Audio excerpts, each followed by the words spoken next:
There is a distinct physical sensation when a group of people has silently decided to turn against you. You walk into the conference room, or perhaps a family gathering, and the atmospheric pressure suddenly drops.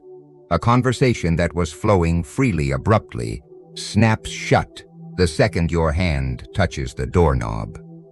When you look around, the smiles they flash you are entirely mechanical. They sit entirely on the lower half of the face, never quite reaching the eyes. The inside jokes are no longer explained to you. You are politely, surgically excluded from the casual invitations and the unspoken loop of information. It is a quiet, bloodless execution. You are no longer a member of the tribe. You have become the target. And in that precise moment, the overwhelming temptation is to panic, to ask what you did wrong, to scramble back into their good graces. But the weak scream for justice. The strategist quietly adjusts the board. To understand how to win when the entire room is hoping for your downfall, you first have to understand the brutal reality of human nature. We are pack animals. For thousands of years, being exiled from the tribe meant literal death.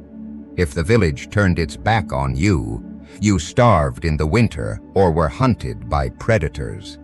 That ancient software still runs deep in your brain right now. When you feel the collective hostility of your colleagues, your peers, or your so-called friends, your nervous system interprets it as a lethal threat. Your heart rate spikes. You feel a tight, suffocating panic in your chest. You want to send the long, emotional text message.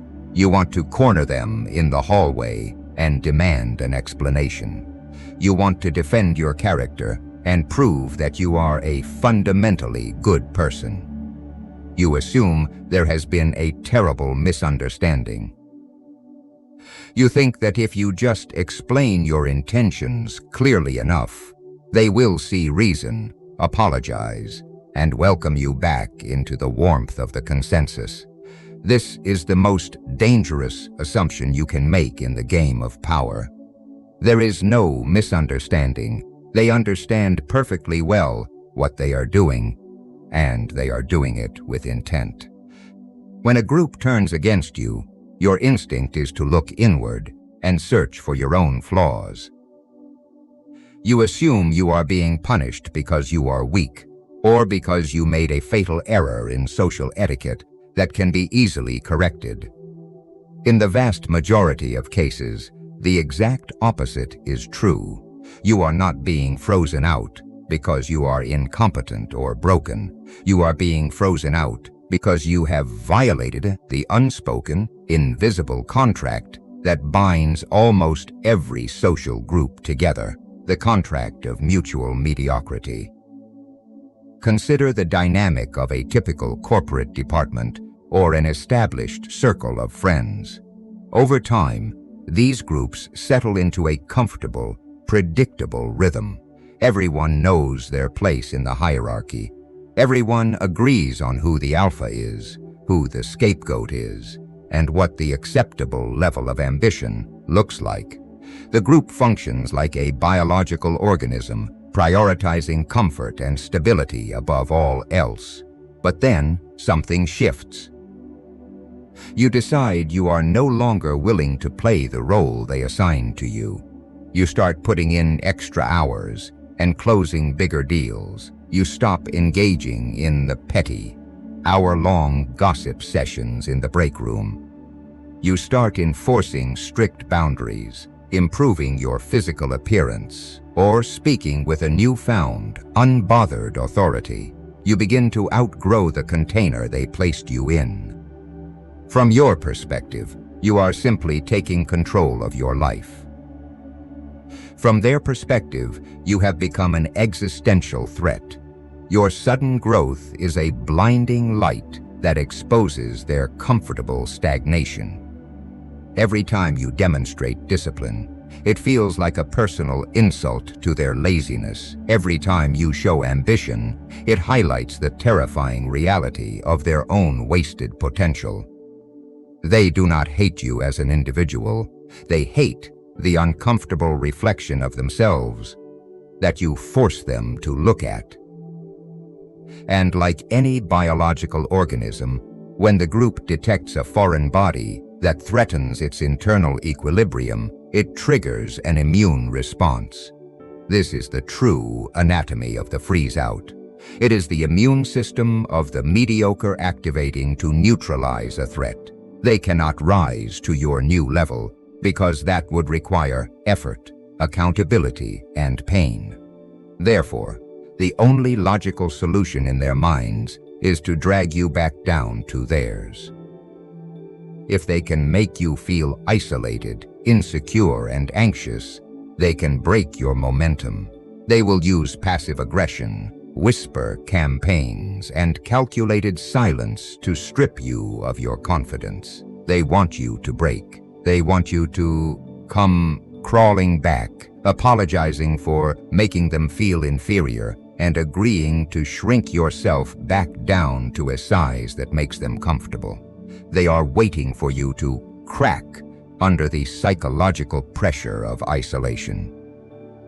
Once you recognize this dynamic, the entire game changes forever. The hostility you feel from them is no longer a punishment. It is a confirmation. It is the undeniable proof that you have finally become dangerous. If you were still harmless, they would still be friendly. The fact that they are coordinating against you means you possess a power, a talent, or a trajectory that absolutely terrifies them. You must stop looking at their rejection as a tragedy and start viewing it as the highest compliment a Machiavellian player can receive. You have graduated. You are no longer playing in the minor leagues of seeking approval. You have stepped into the arena of power, where alliances are transactional and envy is the primary currency. The realization that you are truly alone in enemy territory is a cold awakening. It strips away all the comforting illusions you ever held about loyalty, fairness, and friendship. You are staring at the raw, unvarnished machinery of human insecurity. The natural impulse is to fight back immediately, to lash out in anger, or to logically prove them wrong. But surviving this sudden drop in temperature requires you to violate your deepest biological instincts. Your biology demands that you make noise, that you fight for your reputation, and that you force the crowd to see your perspective. But giving into this frantic instinct is precisely how you hand them the leash to control your life. The moment you realize a coordinated front has formed against you, a terrifying compulsion takes over. You find yourself opening your laptop or staring at your phone, typing out a massive, multi-paragraph essay to the group chat or the department Slack channel. You carefully craft an explanation, citing past facts, defending your track record, and appealing to their basic sense of fairness. You think you can talk your way out of an ambush. This is the exact moment the trap snaps shut. By launching a defense, you have unknowingly validated their authority to judge you.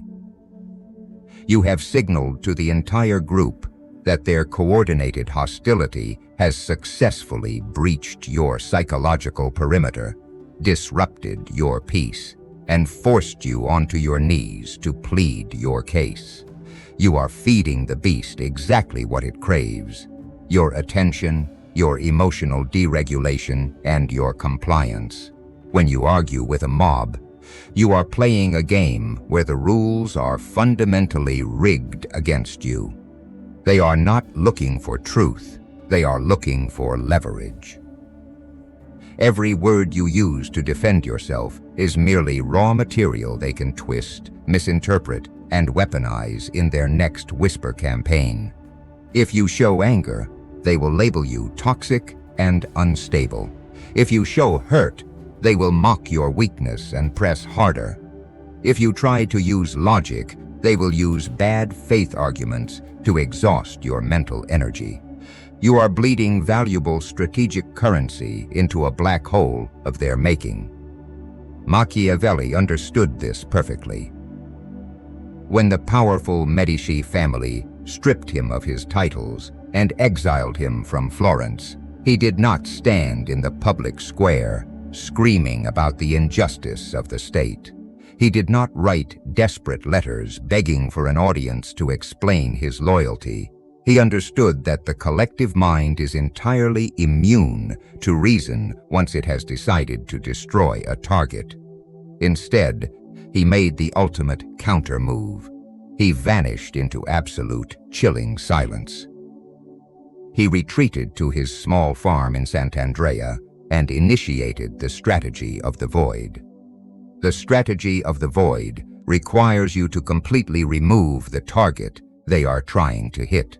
When everyone is against you, your most potent weapon is not a sharper sword, but an empty space. You must withdraw your presence, your voice, your reactions, and your energy entirely from their ecosystem.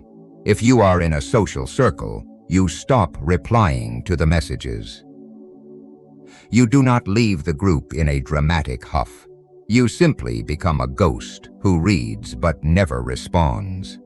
If you are in a professional setting where you must interact, you restrict your communication to cold, terrifyingly brief sentences, stripped of all emotional color. You offer no pleasantries, no defensive explanations, and no facial expressions that betray your internal state. You become an unreadable, impenetrable wall of glass. This achieves two devastating strategic objectives simultaneously. It starves the fire, and it weaponizes their own paranoia against them. Human malice is an active fire that requires constant fuel to sustain itself. That fuel is your drama, your visible distress, your frantic counterattacks, and your desperate attempts to clear your name. When you deny them that fuel, when you meet their coordinated hostility with an absolute freezing vacuum, the flame has nothing left to burn. The office gossips and social saboteurs find themselves staring into a blank space. There is no satisfaction in mocking someone who doesn't seem to notice. There is no power in excluding someone who behaves as though the group doesn't even exist. Soon, the collective energy that was unified in its hatred of you begins to stall. Deprived of a reactive target, the group's internal friction begins to surface, and they inevitably turn their predatory instincts on each other. But the true psychological terror of the void is what it does to the minds of your enemies. The human brain is naturally hardwired to detest a vacuum. When you provide people with absolute silence, their imagination will automatically fill the empty space with their deepest, darkest fears. When you refuse to defend yourself, your enemies do not think you are defeated. They begin to wonder what you know that they don't. They look at your calm, unbothered absence and start asking themselves terrifying questions. Why isn't he panicked? Is he quietly documenting our behavior for a lawsuit? Is he building an alternative alliance behind our backs? Has he already secured a better position elsewhere and is simply waiting for the right moment to destroy us? Your silence shifts the entire psychological burden of the conflict. The anxiety, the sleepless nights, and the obsessive second-guessing are instantly transferred from your shoulders onto theirs. You are no longer the hunted prey trying to survive the night. You have become an invisible chess player, and they are terrified of your next move because they cannot see your pieces. This period of forced isolation in the void is not an empty, passive waiting room. It is a strategic forge. When the crowd removes its validation, you are presented with a brutal but liberating gift. You are forced to learn how to self-source your own power. You stop looking at the horizon for an ally to save you because you realize no one is coming. You look straight down into your own spine. You realize that your value was never dependent on their consensus, and your survival does not require their permission. You use the hours they waste gossiping about you to upgrade your skills, secure your assets, and map out your long-term ascension. Let them believe they have successfully cast you out into the darkness. They do not realize that the darkness is exactly where you learn to see clearly. While they remain completely blinded by the glare of their own collective arrogance. Vanishing, however, is a luxury. Sometimes you are trapped behind enemy lines with nowhere to run. When you are forced to sit in the exact same room as the people trying to destroy you, vanishing physically is not an option. You cannot simply walk out on a career that secures your livelihood, nor can you easily erase yourself from a hostile family dynamic overnight. In these suffocating, high-stakes environments, you cannot build a physical void, so you must build a psychological mask. If you continue to display your raw ambition, your high standards, and your cold independence, while surrounded by a predatory pack, you are merely pinning a massive target to your own chest. They will interpret your resilience as an active challenge, a silent declaration of war, and they will redouble their efforts to break you. To win here, you must execute one of Machiavelli's most counterintuitive and dangerous lessons. You must learn how to look like a loser.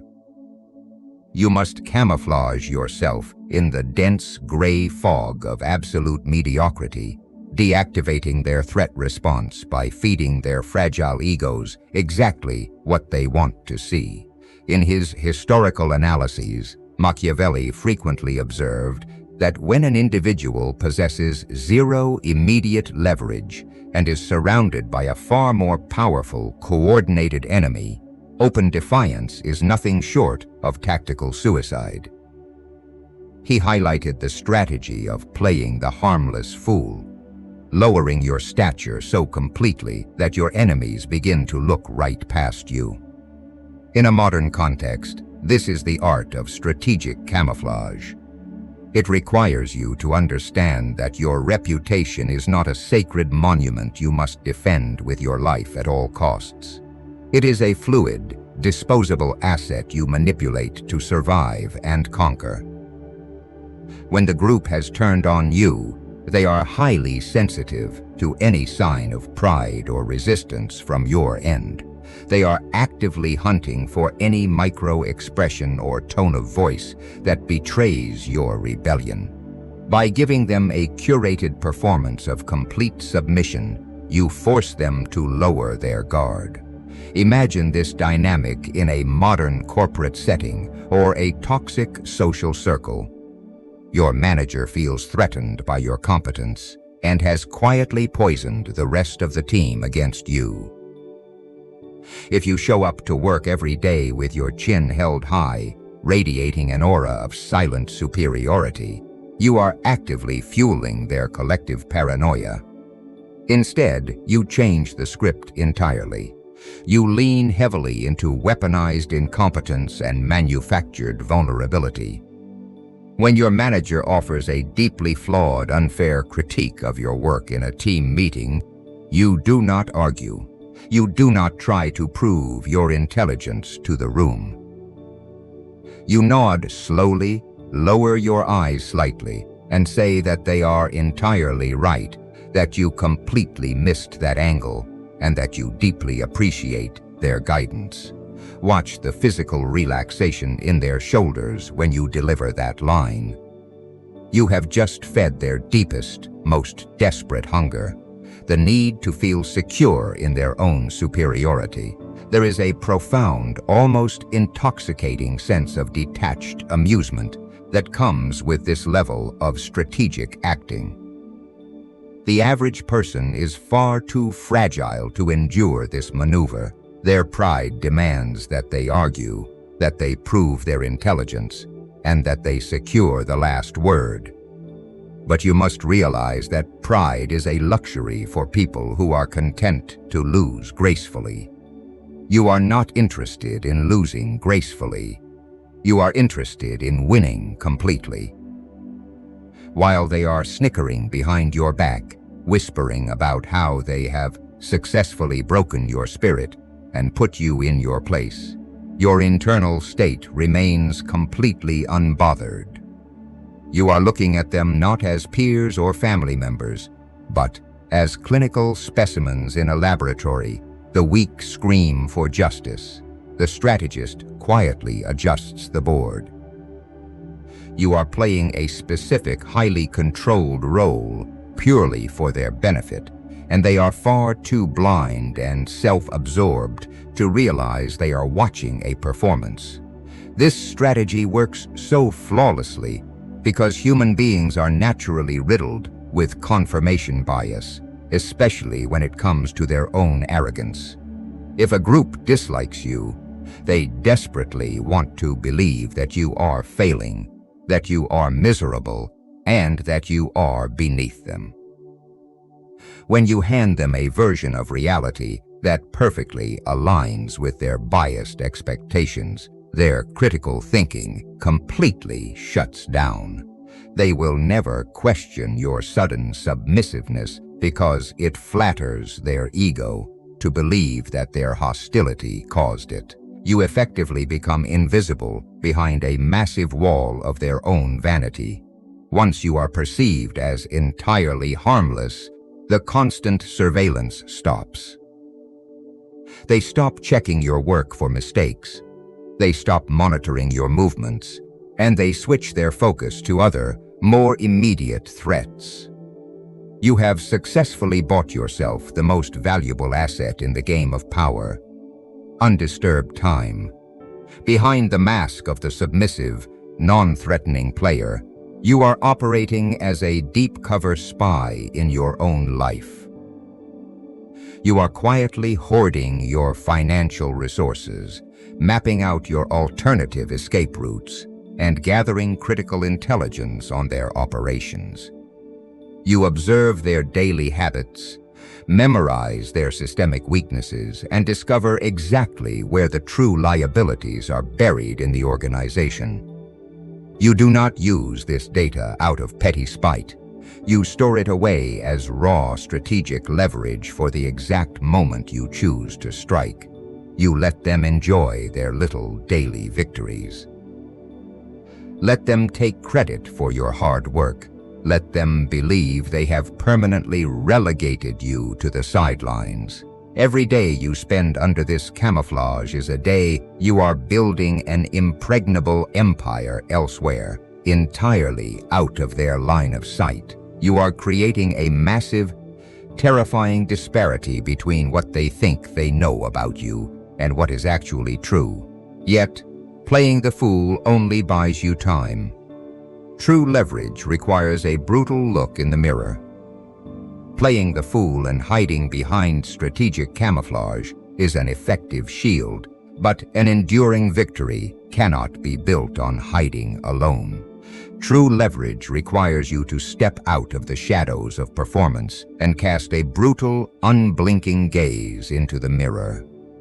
Imagine sitting alone in your room late at night, or perhaps staring at your dashboard in the car after a viciously targeted performance review, or discovering a deeply personal rumor circulating about you. Your chest feels tight. The raw sting of betrayal, the burning sensation of a public insult, the overwhelming feeling that the world is profoundly unfair. It washes over you. This is the moment where most people collapse into the trap of self-pity. They call a trusted friend to vent, looking for a shoulder to cry on, wanting someone to validate their victimhood and tell them that their enemies are just bad, toxic people. They want comfort, but comfort is a sedative that keeps you weak. The weak scream for justice. The strategist quietly adjusts the board, let it sting, but then let that sting freeze into absolute, calculated detachment. We must perform a cold reframe, a dagger turn that pierces straight through your ego. The truth that is illegal to say out loud is this: the mob did not attack you purely out of random malice. They attacked you because you gave them the openings to do so. You broadcasted your vulnerabilities. You showed your ambition before you had the raw leverage to protect it. You spoke too much, you trusted too early, and you left your flanks completely unguarded. The hostility you are experiencing is not just an injustice. It is a precise diagnostic report on the structural flaws of your current strategy. To win when everyone is against you, you must stop viewing your enemies as monsters and start viewing them as your most honest operational auditors. In your daily life, your friends and allies will constantly lie to you. They will sugarcoat their feedback to protect your fragile feelings. They will tell you that you are perfect just the way you are, allowing you to walk into the social or professional arena with gaping holes in your defense. Your enemies, however, will never grant you that luxury. They are highly motivated to find exactly where you bleed. They will study your character flaws, your financial dependencies, your emotional triggers, and your technical gaps with obsessive precision. When they strike, their insults and maneuvers point directly to the exact areas where you are weak. If an enemy's whisper campaign successfully damages your standing, it means you failed to secure your reputation and left your network vulnerable. If a hostile manager easily exploits your financial desperation, it means you allowed your lifestyle to depend entirely on an ecosystem you do not control. If a peer manages to provoke you into a public outburst, it means you handed them the remote control to your nervous system. You must take the emotional hurt completely out of the equation. Dissect their attacks with the cold, unbothered precision of a forensic scientist, performing an autopsy on their own reputation. Strip away the emotional adjectives, the cruel intent, and the playground insults, and extract the raw, objective data. Look at their hostility as a free, highly accurate audit of your operational security. If they are mocking your lack of specialized knowledge, do not get defensive. Spend the next 6 months in absolute isolation, becoming the undisputed expert in that exact domain. If they are capitalizing on your emotional volatility, train your face to become a frozen lake, ensuring that the next time they push your buttons, they receive absolutely nothing in return. Your enemies are unwittingly acting as the personal trainers of your strategic evolution. They are forcing you to eliminate your dependencies, patch your vulnerabilities, and build a fortress that no one can breach. They are teaching you exactly where the landmines are buried because they are the ones who laid them. This high-pressure psychological kiln is exactly how you develop true anti-fragility. Machiavelli famously observed that a prince must be capable of playing both the fox and the lion, the fox to recognize the traps, and the lion to terrify the wolves. Right now, by surrounding you, the wolves are teaching you exactly how to become the fox. If you were comfortable, you would be lazy. If everyone in your office or social circle smiled at you and told you how wonderful you are, you would remain soft, predictable, and remarkably easy to eliminate when a real crisis arrived. The coordinated opposition you face right now is a gift wrapped in razor wire. It is baking away your childish expectations of fairness and replacing them with a hardened steel spine. You are being forced to build true self-reliance. Intellectually, financially, and emotionally, you learn to stop looking outward for validation because the horizon is entirely empty. You learn to look down into your own capabilities and self-source your reality. When you need absolutely nothing from the group, when you do not require their approval to feel confident, their social inclusion to feel valued, or their permission to advance, their leverage over your life completely evaporates. The absolute worst thing you can do to a group that hates you is to show them that their hatred has zero impact on your trajectory. Imagine the profound psychological frustration your enemies feel when they coordinate a massive, calculated strike against your reputation, only to watch you show up the next day, execute your tasks with flawless precision, treat everyone with a chillingly polite indifference, and go home to quietly build your separate empire. It drives them insane. They realize that their opinions do not possess the gravity required to pull you out of your orbit. You are operating on a completely different frequency, playing a game that is calibrated for the next decade, while they are trapped in the petty, exhausting drama of the next 15 minutes. You have taken their arrows, melted them down, and used the iron to reinforce your own armor. Once your armor is sealed, you can turn your attention back to the mob, not to attack the wall, but to dismantle it brick by brick. Once your armor is sealed, you can turn your attention back to the mob, not to attack the wall, but to dismantle it brick by brick. When you look at the unified front of a corporate clique, a toxic department, or a hostile social circle, it is remarkably easy to see an impenetrable, solid barrier of opposition. You see them standing together in the break room, laughing at the same jokes, validating each other's opinions, and presenting a seamless wall of collective hostility against you. It feels overwhelming. It feels as though you are fighting an army. But this unified front is a profound psychological illusion. Machiavelli understood that no human group is ever truly united by genuine loyalty. Groups are held together by temporary convenience, shared anxieties, and right now, the mutual utility of using you as a common target. The moment you remove yourself as a reactive target through the strategy of the void, the artificial glue that holds their alliance together immediately begins to dissolve. The fatal mistake most people make when the room turns against them is launching an all-out, direct assault against the collective wall.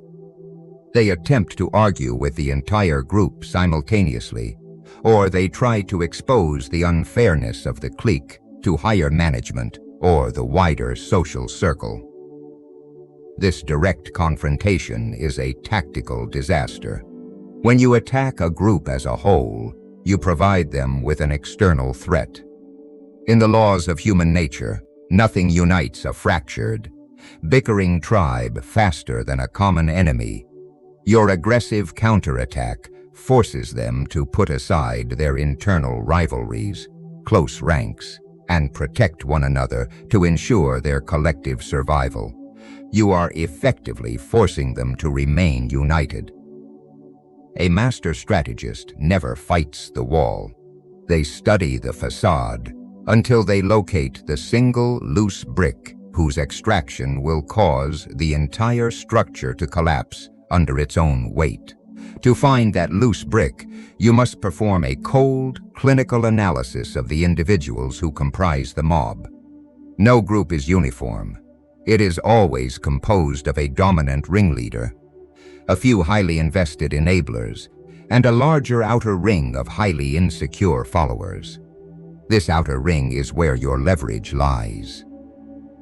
In every hostile clique, there is always at least one person who is only participating in the freeze-out because they are absolutely terrified of becoming the next target. They don't actually hate you. They are simply performing hatred to secure their own safety within the group.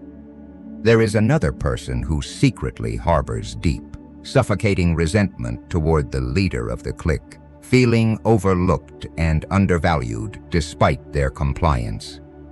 These individuals are your structural liabilities. They are the weakest links in the chain, and your job is to isolate them completely from the collective herd. You do not execute this maneuver through public defiance. You do it in absolute, confidential isolation. You wait for a moment when the weakest link is separated from the group, perhaps in a quiet hallway, a late evening shift, or a private direct message. When you speak to them, you do not bring any anger, accusations, or resentment. You treat them with a chilling, calm politeness that immediately disarms their expectations. Then you expertly feed their suppressed ego. You say something entirely conversational, but loaded with psychological intent. I know the others don't really see the big picture on this project, but I've always noticed that your input is the only thing keeping this department grounded. Or perhaps you drop a microscopic hint of friction regarding their leader. It's a shame the team doesn't seem to appreciate your execution as much as they should. You've clearly outgrown that dynamic. The weak scream for justice. The strategist quietly adjusts the board. You are not lying, nor are you fabricating elaborate hoaxes. You are simply highlighting the microscopic fractures of jealousy and insecurity that already naturally exist within every human alliance. When you offer validation to an insecure person who is starving for it, their psychological defense mechanism completely shuts down. By treating them as an intellectual equal, while the rest of the group treats them as a compliance machine, you create an invisible wedge between them and the herd. You plant a silent, slow-burning seed of doubt in their mind. They go back to the group, but they are no longer looking at the leader with blind obedience. They are looking at the leader through the lens of the seed you just planted. They begin to analyze every comment, every glance, and every shared credit for signs of the exploitation you subtly pointed out. Once that seed of doubt takes root in one or two members of the outer ring, the internal mechanics of the mob undergo a violent, irreversible mutation. Paranoia is a highly contagious psychological virus. The weakest link begins to subtly withdraw their enthusiastic participation from the whisper campaigns. The ringleader immediately senses this drop in temperature and begins to question the followers' loyalty. Suspicions arise. Whispers begin to turn inward. They start overanalyzing each other's private conversations, wondering who is leaking information, who is secretly talking to you, and who is planning to jump ship first to save their own career. The collective energy that was once entirely unified in its desire to destroy your trajectory is suddenly forced to consume itself in a frantic civil war of internal surveillance. While they are entirely consumed by this self-inflicted paranoia, looking over their shoulders and trying to determine who is truly loyal to whom, they completely stop looking at you. The spotlight of their hostility is entirely redirected onto their own ranks. You have successfully dismantled an entire army without ever raising your voice, firing a single direct shot, or engaging in a messy public debate. You have transformed their coordinated ambush into an unraveling mess of their own making, all while you continue to operate with absolute, unbothered precision in the background. You have broken the consensus of the room, and with the group fractured, all that remains is the final maneuver, an act that requires no apologies and takes no prisoners. When the collective front that once locked you out finally disintegrates into internal panic, the temptation to execute a grand theatrical act of revenge is almost overwhelming. You want to watch the ringleaders fail. You want to publicly expose their hypocrisy, and you want to ensure they taste the exact flavor of the isolation they tried to inflict on you. It is a deeply human biological impulse to want to see the scales of justice balanced by your own hand. But hitting back directly, launching a counter-campaign, or gloating over their self-destruction is a fundamental tactical error. The moment you engage in a public mudslinging match, you step back down into the pit with them. You validate their relevance. You signal to the world that these people still possess the power to dictate your emotional state and occupy your mental real estate. Revenge is a messy, primitive game played by people who have nothing better to do with their time. The weak scream for justice. The strategist quietly adjusts the board. True dominance is never achieved through retaliation. It is achieved through overmatch. In strategic warfare, overmatch is a condition where your capabilities, resources, and positioning are so profoundly superior to the enemy's that any attempt to strike you becomes an exercise in total futility.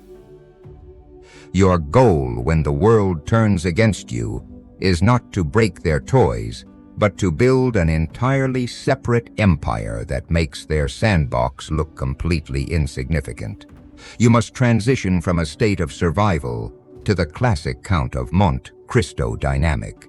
Think of Edmond Dantes, wrongfully imprisoned, forgotten, and erased by envious peers who wanted to secure their own comfort at his expense. He did not spend his years in the dungeon plotting a petty knife fight in a back alley. He spent his time acquiring deep knowledge, mastering languages, mapping out hidden fortunes, and completely reinventing his entire identity. When he returned to society as the Count, he didn't just defeat his enemies. He bought the banks that held their debts. He orchestrated their financial and social liquidation with a polite, terrifying smile, operating from a plane of existence so high they couldn't even comprehend the mechanism of their own erasure until it was far too late. You must become the Count in your own modern arena, while your colleagues, frenemies, or toxic family members are wasting their finite cognitive energy gossiping at the same bar every Friday, playing the same microscopic office politics, and slowly suffocating in their own stagnation. You are operating in deep, uninterrupted focus. 6 months of absolute, unbothered dedication can place you 5 to 10 years ahead of the average crowd. Imagine fast-forwarding 12 months into the future. You have patched every vulnerability your enemies exposed. You have built a secondary stream of income that makes your current salary look like pocket change. Your physique is sharp, your mind is quiet, and your baseline confidence is entirely self-sourced. Now, imagine walking back into that same room, encountering those exact same people, and treating them with an absolute, flawless, and deeply polite indifference. This is the ultimate psychological execution. Polite indifference is infinitely more destructive to a narcissist or a toxic clique than an angry confrontation. When you yell at someone, you tell them they matter. When you treat them with a cold, smooth civility, addressing them with the same detached kindness you would offer a stranger passing you on the street, you deliver a lethal truth. They are completely irrelevant to your reality. You are proving that their coordinated campaigns, their whispered insults, and their attempts to freeze you out did not stop you, did not slow you down, and did not even register as a minor inconvenience on your trajectory. You have successfully widened the power gap between you and them to a distance that cannot be bridged. A lion does not look back at the sheep to debate the ethics of the hunt, nor does it carry a grudge against the wind that blows against its face. You have translated the raw resistance they offered you into the exact lift you needed to ascend to a completely different level of existence. Eventually, the tide will inevitably turn, because human nature is fundamentally opportunistic. When your success becomes undeniable, when your new reality becomes a physical fact that can no longer be ignored, the very same people who held the shovels trying to bury you will attempt to rewrite history. They will drift back into your orbit with warm eyes and outstretched hands. They will tell you they always knew you had it in you. They will claim that their harsh treatment was just tough love, or that they were simply worried about your direction at the time. They will try to trade on a past familiarity to gain access to your new leverage. This is the final, definitive test of your Machiavellian training. You do not hold on to a burning fire of anger, because resentment is a poison you drink while hoping your enemies die. You forgive them internally because they are simply operating under the predictable, pathetic laws of human nature. But you never, under any circumstances, grant them access to your table. You establish a cold, unyielding standard of boundary curation. Those who stood by you when you were navigating the freezing dark of the void have earned a permanent seat in your inner circle. Those who participated in the freeze-out, or even those who simply stood by silently and watched the mob attack you without speaking up, are permanently relegated to the exterior of your fortress. You do not owe them an explanation. You do not owe them a dramatic confrontation. And you certainly do not owe them your energy. You have learned that your attention is a premium currency, and access to your life is a high-level privilege that must be earned through blood-tested loyalty. The experience of having the world turn against you was never a tragedy. It was your initiation. It was the universe asking you a blunt question. Do you have the internal spine required to stand entirely alone? Most people fold under that weight, apologize to the crowd, and die as cheap copies of the consensus. But you chose the silence. You chose the forge. Tomorrow morning, when you step back into your environment, you will look at the people trying to play games with your life, and you will see them for exactly what they are: temporary background noise in your inevitable ascent. If you are ready to stop looking for permission and start masterminding the architecture of your own power, subscribe to the channel. The game is unfolding every single day. Look closer, stay silent, and adjust the board.